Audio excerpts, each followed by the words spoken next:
Saudações, senhoras e senhores, aqui é Diogo Rafael Moreira do site controversiacatólica.com. Nesse vídeo eu gostaria de oferecer algumas orientações sobre as indulgências. Em primeiro lugar, eu gostaria de apresentar alguns conceitos fundamentais que nos ajudam a compreender o que são as indulgências. Esses conceitos, eles têm relação com muitas coisas que nós já vimos no nosso curso de catecismo da doutrina cristã. Aquilo que nós aprendemos sobre a Igreja e o seu poder de remir os pecados, por exemplo, é um desses assuntos que nós vamos acabar revisando aqui ao tratar das indulgências. São conceitos necessários que nos levam a compreender a grande utilidade e importância das indulgências para nós católicos. Além desta parte teórica, nós também vamos ter uma parte mais prática que consistirá em falar sobre o que é necessário para conseguir obter as indulgências. Ou seja, falaremos das condições necessárias em todas as suas nuances, tanto as condições gerais para ganhar qualquer tipo de indulgências, quanto as condições mais específicas, que normalmente são aquelas exigidas para ganhar indulgências maiores, que nós vamos ver daqui para frente, que se chamam de indulgências plenárias. Então, vamos começar falando sobre pecado e pena. O conceito de pecado já é familiar à maior parte das pessoas. Pecado é algo que desagrada a Deus, é uma ofensa a Deus, uma ofensa à majestade divina. É fazer algo que está contra os mandamentos de Deus, contra a lei divina. E isso, partindo de uma criatura, sempre é algo que é grave e injustificado da parte do pecador. Então se espera que aquele que peca contra Deus se arrependa. Mas não basta apenas o arrependimento. Todo o pecado, ele carrega consigo como uma sombra, como a sombra que acompanha uma pessoa ou um objeto. Todo o pecado carrega consigo uma pena. É necessário, porque uma ofensa a Deus requer, por justiça, uma reparação. Vem juntamente um castigo. Ofender a dignidade de Deus, a majestade divina, requer da parte do pecador uma satisfação. E Deus mesmo, então, portanto, a cada pecado, porque Ele é justo, impõe uma pena proporcional a esse pecado. E o que se fez, se deve pagar. Como se diz no provérbio popular, o que se faz, o que se paga. Exatamente. Todo pecado, toda ofensa, ela tem que ser necessariamente paga. Pode se arrepender o pecador? Sim, ele precisa se arrepender. Mas esse arrependimento vai livrá-lo de quê? Esse arrependimento ele vai livrá-lo da pena eterna, o inferno, onde seria precipitado se não tivesse o arrependimento. Mas o arrependimento ele tira a culpa que leva para o inferno. No entanto, a justiça de Deus exige que a cada pecado haja uma pena. E, portanto, embora a misericórdia de Deus nos concede o perdão da pena eterna, e até um pouco, dependendo do grau da nossa contrição, se nós nos arrependemos sinceramente, com um ato de contrição perfeita, de maneira extraordinária, ou o ordinário, nos arrependemos com a contrição no sacramento da penitência, durante a confissão. Então, se há isto aqui, a misericórdia de Deus vai nos perdoar da pena eterna. No entanto, ainda ficará normalmente a pena temporal. Algo da pena temporal, do castigo proporcional à gravidade do pecado cometido.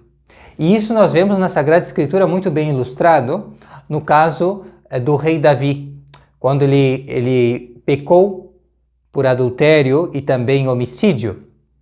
Davi cometeu esse pecado gravíssimo e foi informado da parte do profeta Natã de todas as consequências nefastas que teria para ele o seu pecado. inclusive esta aqui da pena eterna. E Davi prontamente se arrependeu. Se arrependeu de uma maneira exemplar. E o que disse o profeta Natan? Disse que está tudo perdoado, que não tem que se preocupar com nada, já está perdoado e pronto, como dizem os protestantes, né? Jesus Cristo te salvou, você aceitou Jesus, está tudo certo, não precisa, bastou dar uma chorada e está tudo certo, não preciso mais me preocupar com a pena. É isso que disse Natan, o profeta? De maneira nenhuma. Em nome do Altíssimo, ele disse: o Senhor perdoou o teu pecado, não morrerás, disse a Davi. A pena eterna, não morrerás. Todavia, como rejeitaste o Senhor, como desprezaste o Senhor, com esta ação, morrerá o filho que te nasceu. E de fato, Davi, embora tenha rezado, embora tenha feito penitência, jejum, tenha ficado atirado ao chão por dias, ao 7º dia, o filho dele, doente, o filho que nasceu deste ato de pecado, adultério e homicídio, este filho, infalivelmente, inevitavelmente, apesar de todas as penitências que Davi tinha feito, além de ter obtido o perdão na pena eterna, por sua contrição exemplar, ele morreu ao 7º dia.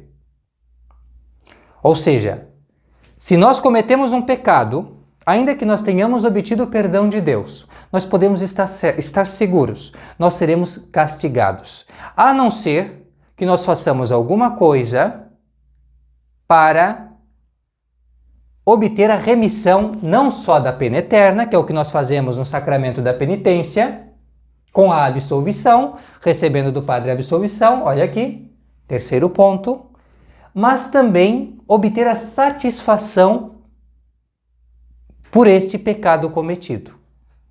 Então não basta obter o perdão da pena eterna na absolvição, mas também é necessário aquilo que vem depois, a satisfação proporcional ao pecado cometido. Como é que nós vamos obter, então, para evitar esse castigo eminente de Deus? O perdão. Aí nós temos duas opções. Na verdade, muito claras aqui. Nós temos, para pagar esta dívida cometida, nós temos ou penitência, paciência ou penitência, que é esta paciência. A paciência é, Deus vai mandar castigos, e você deve suportar resignadamente como um estipêndio pelo pecado. Os sofrimentos que passarão a acontecer na sua vida, agora devem ser em expiação desses pecados e aceitá-lo assim, com paciência de Deus. Ou seja, Deus vai mandar os castigos e se deve aceitar esses castigos. Passivo. Essa é a maneira passiva de obter a remissão desses pecados. E isto pode acontecer nesta vida ou na outra vida, no purgatório. Deus mesmo que toma a iniciativa e nos quer purificar. Mas o homem ele pode adiantar-se a isso. Então, além da paciência, o homem pode ir pela penitência. Que tipo de penitência? Pode mediante jejum, pode mediante oração, pode mediante esmolas, ir pouco a pouco remindo, expiando estes pecados. Isto pode suceder. Agora, há também um meio equivalente a estes dois, que é mais simples, que é menos difícil para a maior parte dos pecadores, que são as indulgências. E é sobre isso que nós vamos falar, sobre as indulgências. Então, o que são as indulgências? É isso que nós vamos esclarecer. Esses conceitos de base aqui que nós tivemos, eles vão nos ajudar bastante a compreender já o que são as indulgências. Mas, antes disso, é importante falar que nós somos assinalados para a necessidade das indulgências já quando nós olhamos para a penitência sacramental. Aquela penitência que o padre concede depois que dá a absolvição. Nós vamos diante do sacerdote, depois de termos feito um exame de consciência, depois de estarmos contritos e com um propósito de emenda, de não tornar mais a pecar. E aí vamos lá e confessamos os pecados para o sacerdote. E o sacerdote, então, depois de ouvir a nossa confissão, ele vai nos dar a absolvição e nós fazemos o ato de contrição. Porque precisamos estar de um lado contritos e de outro lado o padre precisa nos estar dando a absolvição. Excelente. Então, está tudo certo? Não. Novamente, o sacerdote nos dá ainda uma penitência. Vem a última parte do sacramento da penitência, da confissão, que é a penitência sacramental. Ele dá uma pequena penitência, um pequeno exercício que se deve fazer em consideração daqueles pecados. No entanto, preste atenção, normalmente é pouca coisa. Normalmente são algumas orações, um terço doloroso, uma via sacra, são coisas pequenas, pequenos exercícios que não correspondem à gravidade dos pecados confessados. Antigamente não era assim. Antigamente havia penas muito maiores, havia 40 dias, 3 anos de penitência e assim por diante, eram bem mais severas. No entanto, por força das circunstâncias, acontece que a Igreja mitigou essas penas. E assim, hoje em dia, o que se dá de penitência sacramental não é suficiente. Se espera da parte do pecador que ele supra esta penitência sacramental com atos da sua parte, seja a paciência, seja a penitência ou então algo equivalente, que são as indulgências. Isto é algo esperado. Então o católico ele já deveria procurar, depois de obter o perdão de Deus, recurso a estas coisas. Especialmente a penitência ou as indulgências. E sobretudo as indulgências, porque as indulgências elas são muito mais fáceis de obter e nos alcançam de fato um pagamento da dívida se nós escrupulosamente seguimos todas as condições com exatidão e todo o cuidado. Então, vamos prestar atenção sobre a questão das indulgências, porque ela pode ser, para nós, um grande recurso para obter a remissão desta pena temporal devido ao pecado. Não vamos precisar fazer todo o jejum, todas as mortificações que seriam exigidas pela enormidade e gravidade dos nossos pecados. Mas sim, vamos ter que estar em estado de graça, vamos ter que fazer certas coisas que a Igreja manda e assim obter essa grande graça da remissão parcial ou total da pena que a justiça divina exige em consideração dos pecados cometidos. Muito bem, então vamos lá. O que é, afinal, as indulgências? Qual é a definição de indulgências? Indulgência, ou indulgências, é a remissão, dentro de certas condições, de toda ou parte da pena temporal que a justiça divina exige, devida à justiça divina em satisfação dos pecados cometidos, que a Igreja concede fora do sacramento da confissão. Então, além da penitência sacramental, há um outro meio de obter esta remissão da pena temporal, fora do sacramento. Qual é? As indulgências. E é importante esta observação. É uma remissão, isso teologicamente, quando olhamos para as indulgências, não se trata apenas da Igreja exercendo aquele poder que ela já tem, aquela autoridade espiritual.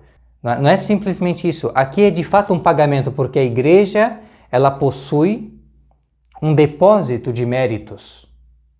E esse depósito de méritos, que são os méritos de nosso Senhor Jesus Cristo, de Nossa Senhora, de todos os santos, ela pode aplicar, esses méritos abundantes e infinitos, ela pode aplicar aos fiéis de uma maneira que lhes é de fato como um pagamento da dívida.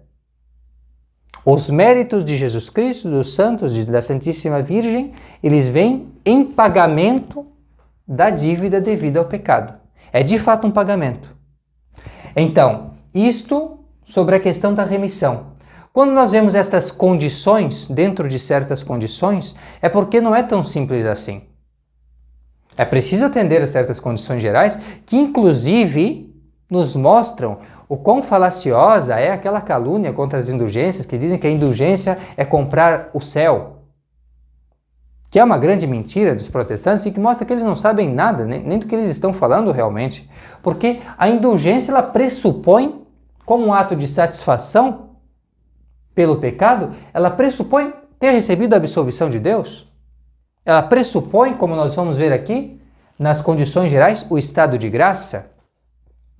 Então veja a importância de a gente conhecer realmente o que são as indulgências para não só obtê-las, mas também escapar destas calúnias imbecis da parte dos protestantes e de outros hereges que, não compreendendo o que é a indulgência, acabam falando coisas que não têm o menor cabimento. Muito bem. Então, depois da definição, o nosso próprio conceito de indulgência nos mostra quais são as espécies. Quando nós dizemos que é a remissão, dentro de certas condições, de toda ou parte da pena temporal, então aí nós temos, quando falamos de toda, a indulgência plenária, dita plenária, que é a mais exigente de todas, porque é aquela que nos mais concede coisas, que é de toda a pena devida ao pecado, e também temos aquela que é de parte, de uma porção. E qual é esta? Esta é a parcial. Então existem duas espécies. A indulgência plenária, a mais exigente, as que não só têm condições gerais, mas também têm condições específicas, que sempre estão exigidas, e tem a indulgência parcial. Muito bem, então essas são as espécies, e quando vamos olhar quais são a origem, qual é a origem qual é a origem das indulgências, nós sabemos. É do poder da Igreja que, de fato, podendo ligar, né, o que está no céu na terra e desatar, né, o que está na terra no céu, ela tendo esse poder de ligar e de desligar, de atar e desatar, a Igreja ela pode não só absolver da culpa, mas também perdoar da pena. E esse poder ela exerce, no primeiro caso da absolvição, exerce no sacramento da penitência, e no caso da remissão, satisfação da pena pelas indulgências. Pois bem, e como nos vêm as indulgências? As indulgências ela nos vêm na forma de um anexo a uma determinada prática ou uma determinada oração. Ela acrescenta um mérito satisfatório a mais a um determinado exercício de piedade. Por exemplo, aqui no calendário Controvérsia Católica 2021, nós temos muitas indulgências, e esse é um motivo pelo qual as pessoas têm manifestado interesse no nosso calendário, porque a diferença de muitos calendários que estão por aí, o nosso, ele realmente contém 36 orações ou exercícios de piedade indulgenciados para todos os meses do ano. E com isso, nós vemos aqui, podemos ver ao mês de janeiro, ao mês de fevereiro, nós vamos ver que sempre se diz assim, tal oração, tal exercício de piedade recebe tantos de indulgência. Então, uma determinada prática, ela é indulgenciada. E com isso, além do mérito que a pessoa teria por fazer esta oração simplesmente, também recebe mais um adicional. Isto é a tal da indulgência. E essa indulgência, ela é colocada em termos de uma linguagem canônica antiga, da disciplina canônica antiga da Igreja, que era de falar em termos de 300 dias, ou então quarentenas, que eram realmente 40 dias de penitência, ou então 3, 5, 7 anos. E ela, de fato, é equivalente, esse exercício de piedade, se feito meticulosamente de acordo com as condições, ele é de fato equivalente a esse tempo, que faria-se de penitência. E realmente as indulgências mais antigas não eram senão uma espécie de mitigação ou, na verdade, substituição destas penitências antigas. Então, até por isso também o nome indulgência. Né? Quando se fala de indulgência, significa vem do verbo indulgir, né? Que é como que um ato de bondade, né? de diminuição do que normalmente seria bem mais rigoroso. Então, é por isso. A lei canônica antiga era extremamente rigorosa, havia uma equivalência realmente entre o pecado que a pessoa cometia, ela recebia uma pena proporcional, e era uma pena grande. Depois, com a indulgência, se pôde mitigar, porém, de fato, a indulgência ela tem um poder equivalente, né, ao daquela pena antiga. Veja o poder das indulgências. Então, é muito útil se servir desse meio das indulgências, e assim nós conseguimos fazer muito, né, conseguir muito para nós ou para as almas dos fiéis que padecem no purgatório, aplicando as indulgências a eles, né, com simples exercícios de piedade, orações ou alguns exercícios específicos que a Igreja menciona para que nós recebamos as indulgências. Muito bem, e onde é que eu acho essas indulgências? Então, essas indulgências geralmente elas são emitidas pelo Papa, né? E elas são emitidas mediante certos órgãos. Antigamente havia a Congregação das Indulgências, própria para isso. Aí essa Congregação das Indulgências, inclusive, compilou essas indulgências em livros. Tem, por exemplo, a Racolta, em inglês, que foi organizada e traduzida pelos padres do oratório. E também tem o Inquiridium Indulgentiarum. Essa nossa exposição aqui muito se baseia em ambas, mas sobretudo na Racolta, que nós nos baseamos aqui nos conceitos que ele coloca lá, e depois também no decreto, contido tanto na Racolta quanto no Inquiridium Indulgentiarum. Muito bem, então elas vêm por esses órgãos. Claro que pode haver também indulgências concedidas por bispos ou por cardeais e núncios apostólicos, mas isso restrito.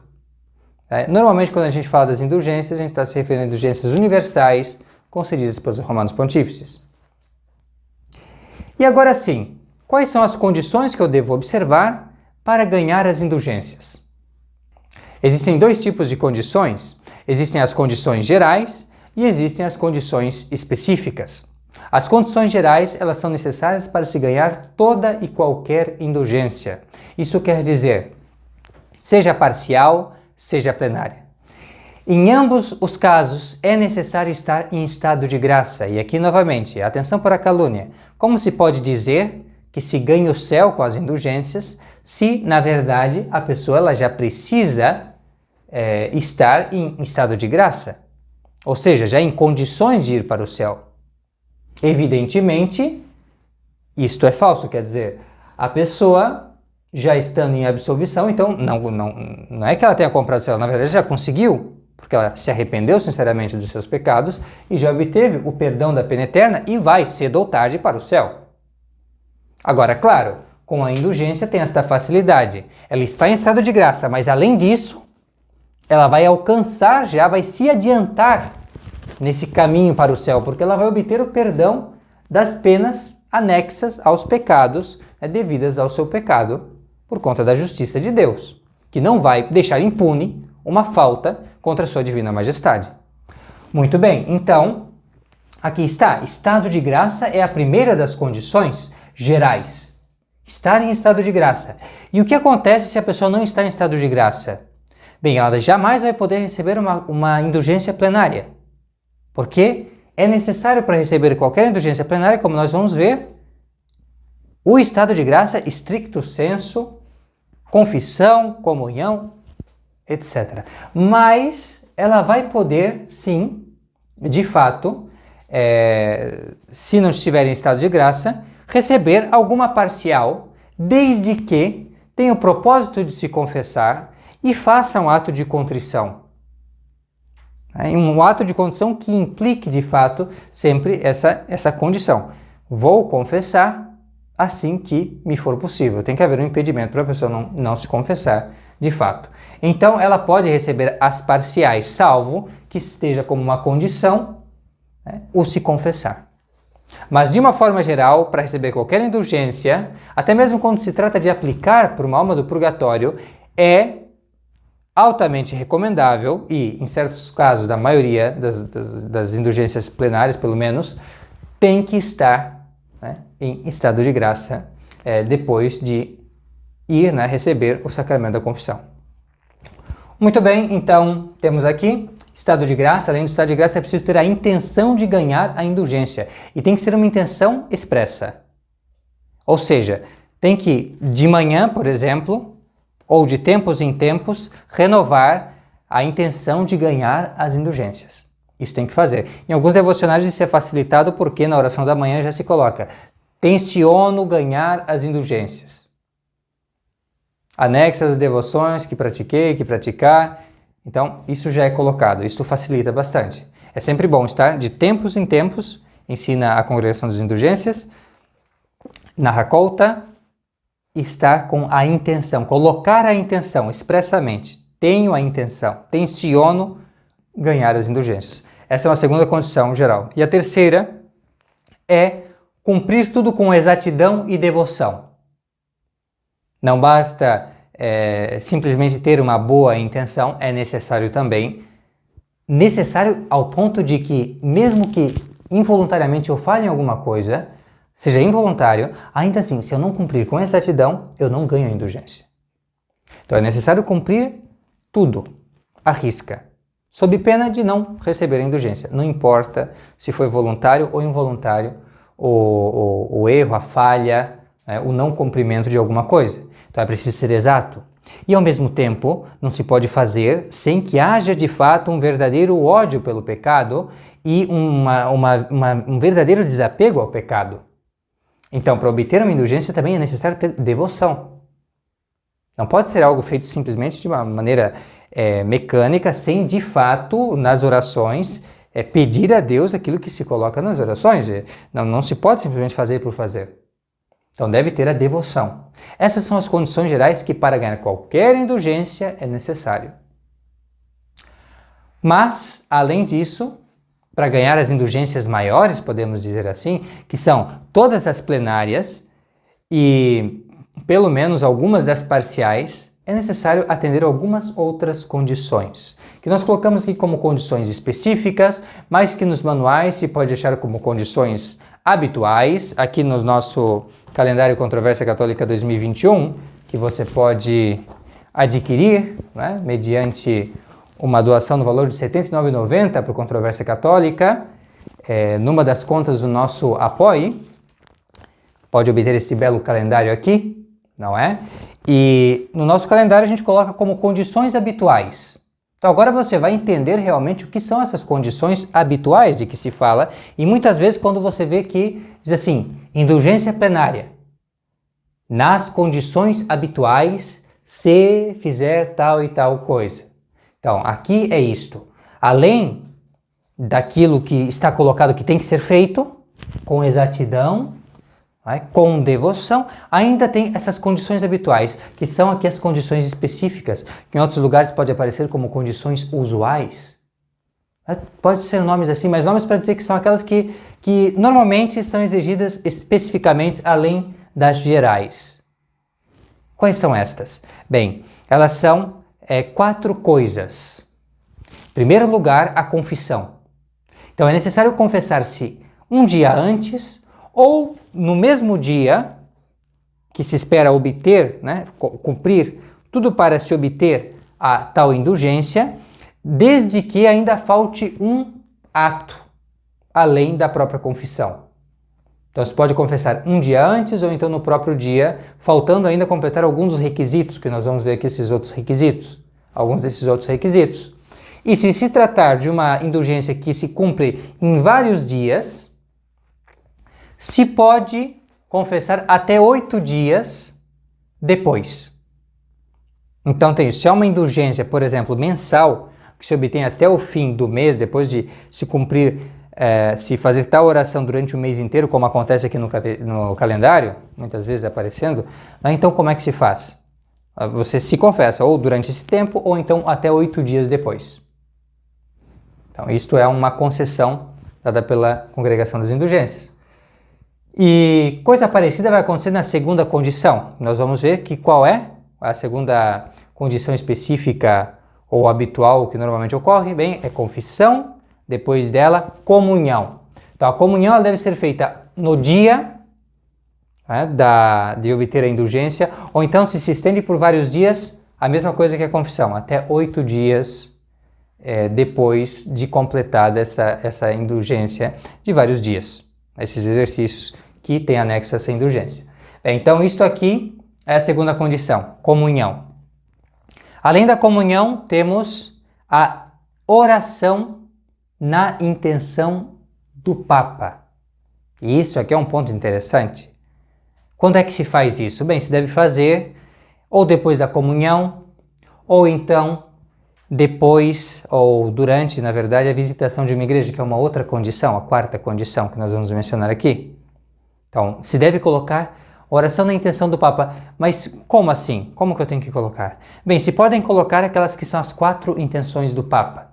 São 4 intenções fixas. Se pode colocar durante este ato, ou eu estou ali depois da comunhão, ou então durante a visitação da igreja, então eu vou aproveitar e coloco as 4 condições, as 4 intenções, as 4 intenções do Papa. Quais são estas? O progresso da fé e o triunfo da igreja, a primeira intenção. Segunda intenção, a paz e a união dos chefes e príncipes cristãos. Esta é a segunda condição. Terceira condição, a conversão dos pecadores. E a quarta condição, a erradicação, ou podemos colocar também, extirpação das heresias. Estas são intenções que o Romano Pontífice sempre tem e que devem ser contempladas ou de uma maneira explícita, nesse momento que mencionei, ou então, ao menos, da seguinte maneira: rezo tal Ave Maria, tal oração, tal coisa, não tem uma específica que a igreja coloca, mas eu faço determinada coisa na intenção do Romano Pontífice, nas intenções do Romano Pontífice. Não precisa saber cada intenção. Eu aqui estou mencionando até para ajudar, mas não é necessário saber explicitamente. Basta rezar de acordo com as intenções, com a mente do Papa. Simples. Tá bem? Não é as intenções que determinado Papa tem ou teve. Não. É de acordo com as intenções do Papa, que são essas aí 4 fixas, sempre. E não precisa ser de uma maneira explícita, basta simplesmente estar rezando nas intenções do Papa. Eu rezo este Padre Nosso, Ave Maria e Glória, nas intenções do Papa, e rezar. Pode ser qualquer oração, agora, não pode ser uma oração que você já é obrigado a rezar. Isto não, aí não vale. Por exemplo, um sacerdote que oferece as horas menores, mas ele já é obrigado a rezar as horas menores. Então ele não pode. Aí já trapaceou. Não pode. Realmente não pode. Então tem que ser algum ato a mais, alguma oração a mais nas intenções do Papa. Muito bem? Então aqui está a terceira condição, nas intenções do Papa. Ainda se lembra das duas primeiras condições específicas? Nós falamos confissão e comunhão. Agora, a oração na intenção do Papa. E, por fim, eu já meio que mencionei a visitação a um oratório ou a uma igreja. Também é necessária essa condição. Na maior parte dessas, quando se fala em condições habituais, bem, sempre vai ser essas 4 aí. Isso requer em todas as indulgências? Não, em algumas. Geralmente, as mais importantes, as que nos concedem remissão total dos pecados, as indulgências plenárias, geralmente todas elas, ou quase todas elas, isso é seguro dizer, exigem essas condições habituais, está bem? Então, é isso que nós precisamos saber para ter uma boa orientação sobre essa questão das indulgências. Eu espero que isso tenha sido de grande utilidade a todos que nos assistiram e, em particular, para aqueles que fizeram a caridade de adquirir o nosso calendário Controvérsia Católica 2021. Eu agradeço mais uma vez, né, a todos os que adquiriram o calendário e também a todos que vão adquirir para nos ajudar. Eu informo que nós já estamos nos últimos exemplares, então, sem querer apressar, não é, as pessoas, mas aqueles que desejam, né, contar com este calendário ainda, com todas as indulgências que ele contém, né, com todos os exercícios de piedade, as devoções que ele nos impele a praticar, com todos os dias, não é? Mostrando a liturgia católica, com os mistérios da vida de Nosso Senhor, com a vida dos santos, com as observâncias, né? De abstinência, de jejum, tudo anotado, explicado. Quem quiser ter este recurso formidável, pode sim adquirir. Né? O valor é R$ 79,90, pode doar para uma das nossas contas, e assim nós enviamos, né? Nos informe o endereço e nós enviamos ali uma cópia deste nosso calendário Controvérsia Católica 2021. Então é isso, espero que sirva para estas pessoas, espero que sirva também para todos os demais. Se tiverem alguma dúvida, se alguma coisa ficou ainda, informo que nós temos um texto completo sobre esse tema, anexo a este vídeo, não nos comentários, mas na descrição. Ali está certinho um texto que é justamente tirado da Hakot. Nós fizemos algumas pequenas adaptações para dar mais clareza ao texto e torná-lo mais prático ao leitor.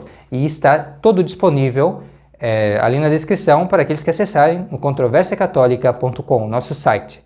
Está bem? E se tiver mais alguma dúvida ainda, claro, existe sempre o recurso dos comentários. Podem fazer perguntas pelos comentários. Está bem? Muito obrigado. Aqueles que ainda não fizeram, por favor, se inscrevam no canal do Controvérsia Católica e assim recebam as atualizações do nosso canal de primeira mão. Muito obrigado por assistirem esse vídeo. Fiquem com Deus e até a próxima. Tchau, tchau.